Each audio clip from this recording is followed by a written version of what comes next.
어지러움 참고 부지런히 움직이면 뇌졸중 옵니다. 밥 먹고 바로 눕는 것이 최고의 보약입니다. 70세가 넘으셨다면 오늘부터 딱 3일만 이렇게 하십시오. 오늘 제가 여러분께 소개할 분은 71세 정곡순 어르신입니다. 어르신은 평생을 새벽 시장에서 생선 장사를 하며 자식들을 키워내신 분입니다. 한순간도 엉덩이를 바닥에 붙이지 않고 사셨던 분이라 주변에서는 다들 법 없이도 살 사람이고 부지런함의 표본이라고 칭찬이 자자했습니다. 어르신 스스로도 본인의 그 성실함을 훈장처럼 생각하며 사셨습니다. 그런데 반년 전부터 이상한 증상이 시작되었습니다. 평소처럼 일을 마치고 국밥 한 그릇을 든든하게 드시고 나면 갑자기 눈앞이 하얘지면서 머리가 핑 도는 겁니다. 처음에는 그저 나이가 들어서 기력이 떨어졌나 보다 하고 대수롭지 않게 넘기셨습니다. 그래서 고기도 더 챙겨 드시고 몸에 좋다는 영양제도 사 드셨습니다. 하지만 증상은 나아지기는커녕 더 심해졌습니다. 나중에는 밥만 먹고 나면 몸이 천근만근 무거워지고 세상이 빙글빙글 도는 느낌 때문에 아예 자리에 주저앉아야 할 정도가 되었습니다. 어르신은 본인이 꾀병을 부리는 것 같아 자식들에게 말도 못하고 끙끙 앓으셨습니다. 병원에 가서 검사를 해봐도 빈혈도 없고 혈압도 정상이라는 말만 돌아왔습니다. 하지만 어르신의 고통은 분명히 실제했습니다. 제가 어르신을 만났을 때 저는 단번에 그 원인을 알 수 있었습니다. 이건 어르신의 몸이 뇌를 살리기 위해 보내는 마지막 구조 신호였습니다. 여러분, 우리 뇌는 우리 몸무게 단 2%밖에 차지하지 않습니다. 하지만 이 작은 장기가 우리 몸 전체 산소와 에너지의 20%를 혼자서 다 씁니다. 아주 고급 연료를 엄청나게 잡아먹는 VIP 장기인 셈입니다. 뇌로 가는 혈액이 단 1분만 줄어들어도 뇌세포는 비명을 지릅니다. 그런데 우리가 밥을 먹는 순간 우리 몸에는 혈액의 대이동이 일어납니다. 음식을 소화하기 위해 장으로 엄청난 피가 몰려갑니다. 이때 우리 몸은 아주 정교하게 혈액을 분배해야 합니다. 위장에 피를 주면서도 동시에 뇌로 가는 혈류는 일정하게 유지해야 하는 것이죠. 그런데 나이가 들면 이 조절 능력이 서서히 고장납니다. 위장으로 피가 쏠릴 때 뇌로 가는 피를 지켜내지 못하는 겁니다. 정곡순 어르신은 뇌가 굶고 있는데도 억지로 몸을 움직여 일을 하셨고 그것이 결국 뇌 혈류 저하라는 결과로 나타난 것입니다. 이건 단순히 어지러운 문제가 아닙니다. 뇌가 서서히 말라가고 있다는 경고입니다. 오늘 제가 알려드릴 이야기는 정곡순 어르신처럼 원인 모를 어지럼증과 식후 피로감에 시달리는 분들을 위한 뇌소생 매뉴얼입니다. 왜 밥을 먹고 나서 바로 누워야만 하는지, 그리고 그 사소한 행동이 어떻게 여러분의 뇌를 10년 더 젊게 만드는지, 그 과학적 원리와 실천법을 하나씩 짚어드리겠습니다. 이건 나태함이 아닙니다. 여러분의 뇌를 위한 가장 품격 있는 배려입니다. 오늘 영상이 여러분과 여러분 가족의 뇌 건강을 지키는 데 큰 도움이 될 것이라 확신합니다. 본격적인 이야기를 시작하기 전에 지금 바로 좋아요 버튼 한 번만 눌러 주십시오. 그리고 댓글에 뇌라는 글자 한 글자만 남겨주세요. 여러분의 작은 참여가 이 귀중한 건강 정보를 꼭 필요한 더 많은 분께 전달하는 큰 힘이 됩니다. 자, 이제 본론으로 바로 들어가겠습니다. 여러분, 오늘부터 이것 하나만 꼭 기억하십시오. 식사가 끝나자마자 여러분이 하셔야 할 가장 중요한 행동은 설거지도 아니고 동네 한 바퀴 산책도 아닙니다. 바로 그 자리에 20분 동안 편안하게 몸을 눕히는 것입니다. 네, 맞습니다. 밥 먹고 바로 눕는 것이야말로 뇌를 살리는 가장 확실하고도 빠른 처방전입니다. 왜 그럴까요? 지금부터 그 놀라운 의학적 이유를 아주 쉽게 설명해 드리겠습니다. 우리가 서 있거나 앉아 있을 때 우리 몸은 중력이라는 거대한 힘과 싸우고 있습니다. 여러분의 심장을 고층 아파트 지하에 있는 물펌프라고 상상해 보십시오. 그리고 여러분의 뇌는 그 아파트의 가장 꼭대기층인 10층 펜트하우스입니다. 지하 펌프가 10층까지 물을 끌어올리려면 엄청난 압력이 필요하겠죠. 우리 심장도 마찬가지입니다. 중력을 거슬러서 피를 머리끝까지 밀어 올리는 것은 심장에게 아주 고되고 힘든 노동입니다. 그런데 여기서 더 큰 문제가 발생합니다. 바로 식사 후의 상황입니다. 우리가 음식을 먹으면 우리 몸은 비상사태에 돌입합니다. 위장과 소장이 음식을 분해하고 영양소를 흡수하기 위해 엄청난 양의 혈액을 필요로 하기 때문입니다. 이때 우리 몸의 혈액 관리자는 결단을 내립니다.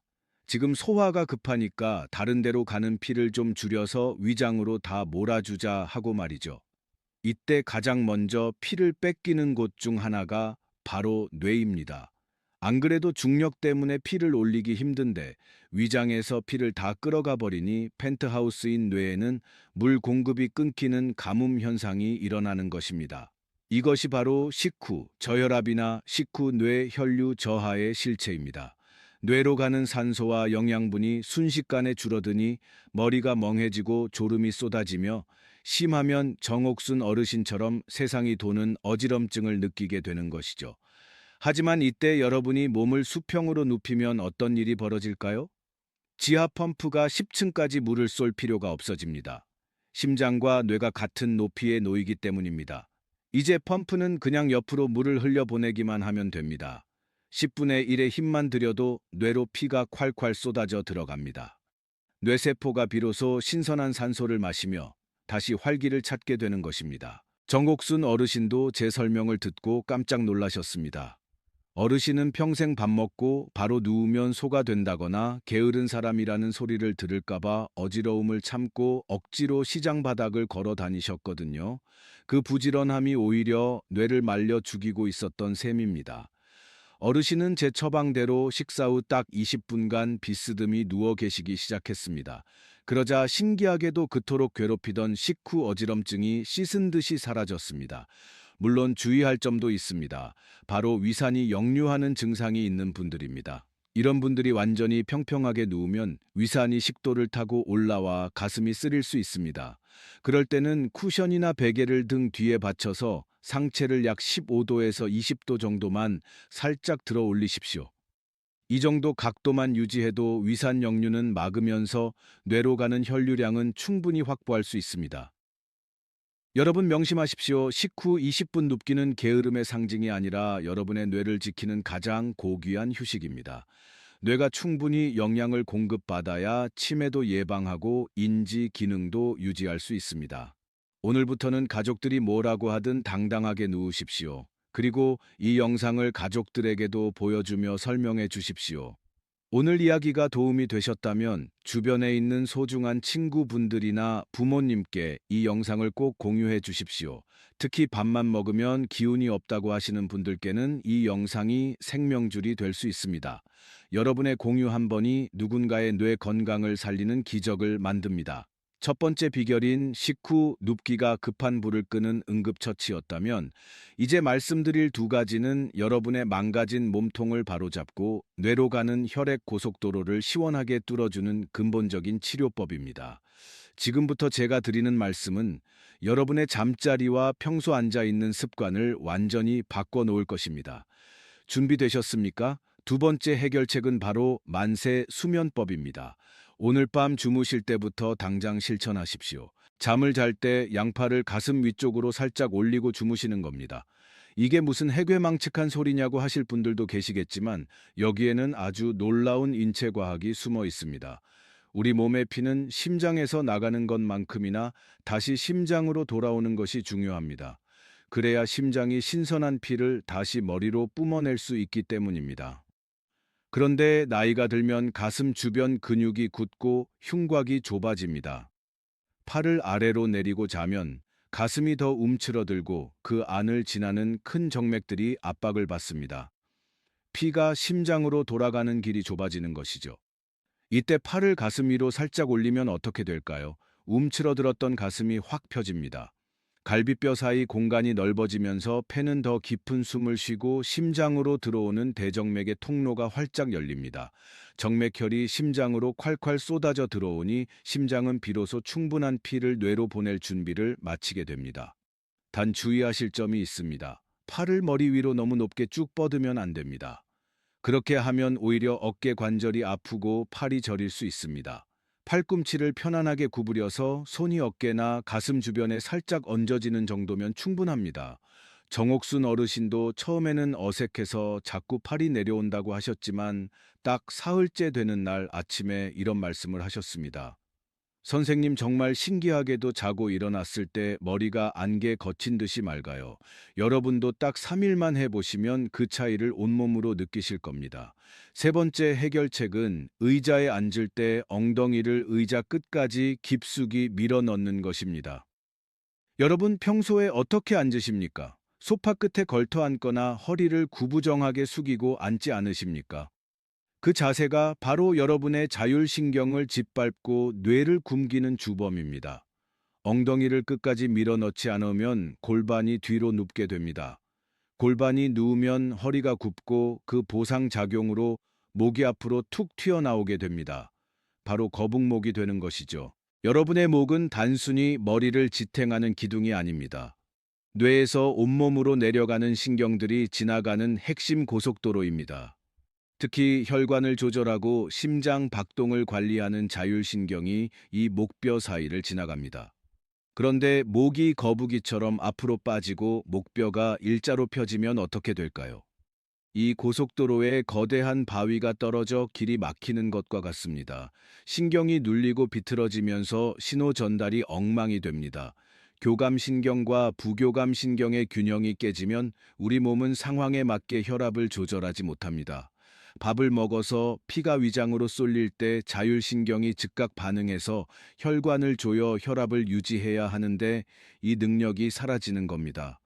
전곡순 어르신이 겪었던 식후 어지럼증의 진짜 배우는 바로 이 망가진 자율신경이었습니다. 어르신은 평생 생선을 손질하시느라 고개를 숙이고 사셨고, 쉴 때도 소파에 비스듬히 누워 스마트폰을 보셨거든요. 그 습관이 목을 망가뜨리고 자율신경을 마비시켰던 것입니다. 그래서 제가 어르신께 신신당부를 드렸습니다. 어르신 이제부터 의자에 앉으실 때는 무조건 엉덩이부터 의자 깊숙이 집어넣으세요.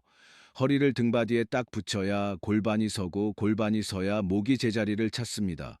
목이 바로 서야 뇌로 가는 고속도로가 뚫리고 자율신경이 되살아납니다. 이렇게 말씀드렸더니 어르신은 그날부터 의식적으로 엉덩이를 밀어넣고 앉으셨습니다. 처음에는 허리가 꼿꼿해서 불편하다고 하셨지만 곧 적응하셨고 놀랍게도 만성적인 두통까지 함께 사라졌다고 기뻐하셨습니다. 여러분, 오늘 제가 말씀드린 만세 수면법과 엉덩이 밀어넣기는 돈 한 푼 안 들이고 여러분의 뇌를 살리는 최고의 명약입니다. 자율신경이 살아나면 식후 혈압 조절은 물론이고 불면증과 만성 피로까지 한꺼번에 해결될 수 있습니다. 오늘 영상이 정말 도움이 되셨다면 구독 버튼과 알림 설정 버튼을 꾹 눌러 주십시오. 여러분의 건강을 지키는 소중한 정보들을 놓치지 않고 받아보실 수 있습니다. 여러분의 구독이 제가 더 좋은 영상을 만드는데 정말 큰 힘이 됩니다. 자, 그럼 이제 정곡순 어르신이 실제로 단 3일 만에 어떻게 활력을 되찾으셨는지 그 마법 같은 하루 일과표를 여러분께 공개하겠습니다. 여러분도 지금 바로 종이와 펜을 꺼내서 적으셔도 좋고 아니면 이 내용을 머릿속에 꼭 저장해 두시기 바랍니다. 이 루틴은 단순히 시간을 때우는 것이 아니라 여러분의 망가진 자율신경을 복구하고 뇌에 생명수를 공급하는 정밀한 설계도입니다. 정옥순 어르신의 아침은 이제 침대에서 바로 벌떡 일어나는 것으로 시작하지 않습니다. 눈을 뜨면 가장 먼저 누운 채로 양팔을 가슴 위로 올리고 기지개를 켜는 만세 동작을 6번 반복합니다. 밤새 굳어있던 가슴 근육을 열고 심장으로 피가 잘 돌아가게 기를 닦아주는 준비 운동이죠. 이렇게 1분만 투자해도 머리가 맑아지는 것을 느낄 수 있습니다. 그런 다음 천천히 일어나서 미지근한 물 한 잔을 드십니다. 아침 식사는 평소보다 밥량을 한 숟가락 정도 줄이셨습니다. 과식을 피하는 것이 뇌를 살리는 지름길이기 때문입니다. 식사를 마치면 어르신은 이제 무거운 고무장갑을 바로 끼지 않습니다. 대신 거실 소파로 가셔서 등 뒤에 쿠션을 두세 개 받치고 상체를 20도 정도 비스듬히 세운 상태로 누우십니다. 전곡순 어르신은 위장이 조금 약하셔서 혹시라도 위산이 올라올까봐 이 각도를 꼭 지키셨습니다. 이렇게 20분 동안 눈을 감고 편안하게 뇌에 피가 차오르는 것을 만끽하셨습니다. 20분 후 어르신은 예전처럼 머리가 핑 도는 증상 없이 아주 가뿐하게 설거지를 마치고 시장으로 향하셨습니다. 시장에서 일을 하실 때도 어르신은 1cm의 기적을 실천하셨습니다. 생선을 손질하다가 잠깐 의자에 앉을 때마다 엉덩이를 의자 등받이 끝까지 꽉 밀어 넣으셨습니다. 그렇게 하니 자연스럽게 허리가 펴지고 숙여졌던 목이 바로 섰습니다. 목이 바로 서니 자율신경이 숨을 쉬기 시작했고 오후만 되면 찾아오던 지독한 피로감이 눈에 띄게 줄어들었습니다. 저녁 식사 후에도 마찬가지로 20분간 수평뜨기 휴식을 하셨고 밤에 잠자리에 들 때는 스마트폰을 멀리 치우셨습니다. 고개를 숙이고 스마트폰을 보는 1시간이 뇌로 가는 혈류를 3시간 동안 막는 것과 같다는 제 설명을 들으셨거든요. 대신 만세 수면 자세로 손을 가슴에 편안하게 얹고 깊은 잠에 드셨습니다. 이렇게 딱 사흘을 보내신 어르신은 제가 다시 뵈었을 때 얼굴빛이 마치 처녀 시절처럼 맑아져 계셨습니다. 자, 그런데 여러분, 여기서 정말 중요한 포인트가 하나 더 있습니다. 제가 식사 후 쉬라고 말씀드린 건 하루 종일 누워만 계시라는 뜻이 절대 아닙니다. 이건 마치 우리가 먼 길을 가기 위해 자동차에 기름을 가득 채우는 것과 같습니다. 20분 동안 뇌에 신선한 혈액과 산소를 가득 채웠다면 이제 그 에너지를 가지고 밖으로 나가셔야 합니다. 뇌의 혈류가 회복되어 머리가 맑아진 바로 그 시간이야말로 여러분의 뇌가 가장 똑똑하게 일할 수 있는 골든타임입니다. 이때 가만히 계시지 말고 동네 한 바퀴 가볍게 산책을 하시거나 평소 배우고 싶었던 외국어 공부 혹은 바둑이나 퀴즈 풀이 같은 두뇌 활동을 시작하십시오. 뇌는 쓰면 쓸수록 젊어집니다. 20분의 휴식으로 뇌를 충전했다면 남은 시간에는 그 에너지를 아낌없이 쓰셔야 합니다. 그래야 뇌세포 사이의 연결이 더 단단해지고 치매가 발붙일 틈이 없어집니다. 자, 이제 여러분이 이 방법을 실천하시면서 가장 궁금해하실 내용 3가지만 짚어드리겠습니다. 첫 번째 질문입니다. 선생님, 밥 먹고 바로 누우면 살찌지 않을까요? 혹은 소화가 안 되지 않을까요? 하는 걱정입니다. 여러분, 절대 그렇지 않습니다. 오히려 그 반대입니다. 우리가 스트레스를 받으며 억지로 몸을 움직이면 우리 몸은 비상사태로 인식해서 에너지를 지방으로 저장하려는 성질이 있습니다. 하지만 식후 20분간 편안하게 누워 뇌와 위장에 피를 몰아주면 대사가 원활해져서 오히려 소화가 더 잘 되고 에너지 소비도 효율적으로 변합니다. 단, 배가 너무 부르게 드시지는 마십시오. 적당히 드시고 눕는 것이 비결입니다. 두 번째 질문입니다. 저는 역류성 식도염이 너무 심한데 정말 누워도 될까요? 하는 질문입니다. 네. 제가 계속 강조드리는 것처럼 완전히 평평하게 눕는 것이 아니라 상체를 약간만 올리시면 됩니다. 비스듬한 각도는 위산이 역류하는 것을 물리적으로 막아주면서도 심장과 뇌의 높이 차이를 줄여주기 때문에 뇌 혈류 확보에는 충분한 도움을 줍니다. 누웠을 때 가슴이 답답하다면 각도를 조금 더 높여서 본인에게 가장 편안한 지점을 찾으시면 됩니다. 세 번째 질문입니다. 베개는 어떤 것을 써야 하나요? 하는 질문도 참 많습니다. 베개는 너무 높지도 너무 낮지도 않아야 합니다. 누웠을 때 목의 C자 곡선이 자연스럽게 유지되는 것이 중요합니다. 너무 높은 베개는 목뼈를 일자로 만들어 자율신경을 압박하고 너무 낮은 베개는 뇌압을 높일 수 있습니다. 목 뒤를 탄탄하게 받쳐주면서 머리 부분은 살짝 들어가는 베개가 가장 좋습니다. 네 번째로 많이 물어보시는 질문입니다.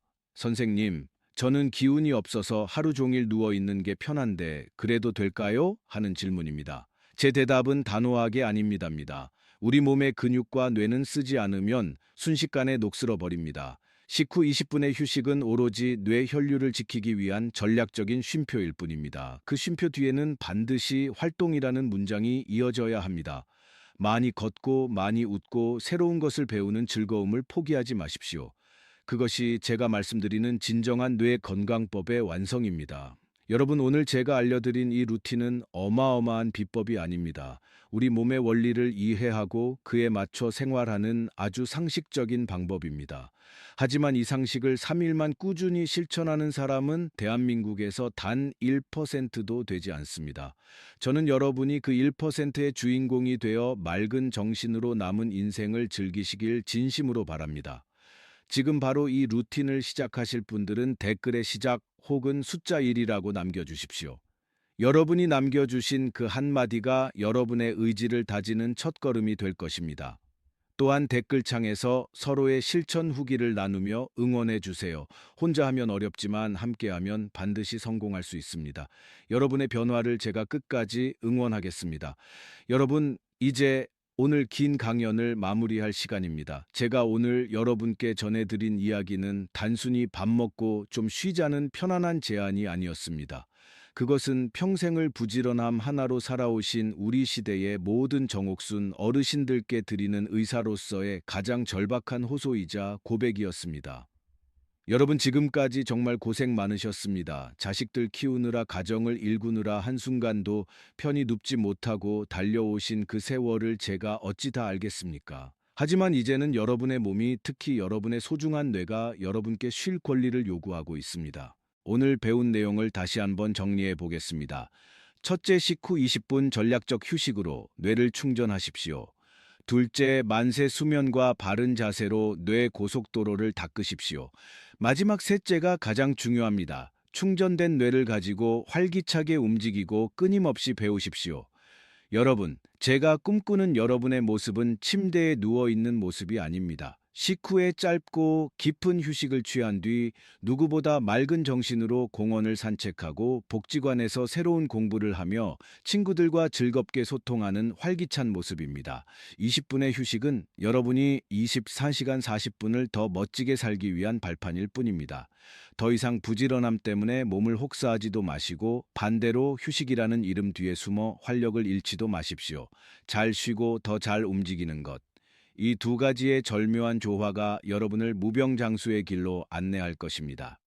내일 아침 눈을 뜰 때부터 여러분의 하루는 달라질 것입니다. 잠자리에서 일어날 때의 그 가벼운 기지개 한 번이, 식사 후 소파에 기대 앉는 그 20분이 여러분의 남은 인생을 통째로 바꿀 수 있습니다.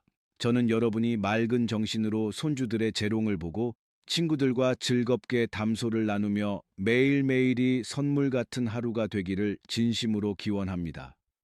오늘 이 긴 이야기를 끝까지 경청해 주셔서 정말 감사합니다. 제 진심이 여러분의 마음속에 닿아 실천의 씨앗이 되었기를 바랍니다. 건강은 남이 지켜주는 것이 아니라 바로 여러분 자신이 선택하는 것입니다. 오늘부터 여러분의 뇌를 위해 가장 현명한 선택을 하십시오. 여러분 모두가 통증 없이 맑은 정신으로 행복한 100세 시대를 누리시기를 주치의로서 끝까지 응원하겠습니다. 지금까지 여러분의 국민 주치의 건강 박사 이호선이었습니다. 여러분 모두 건강하고 평안하십시오. 감사합니다.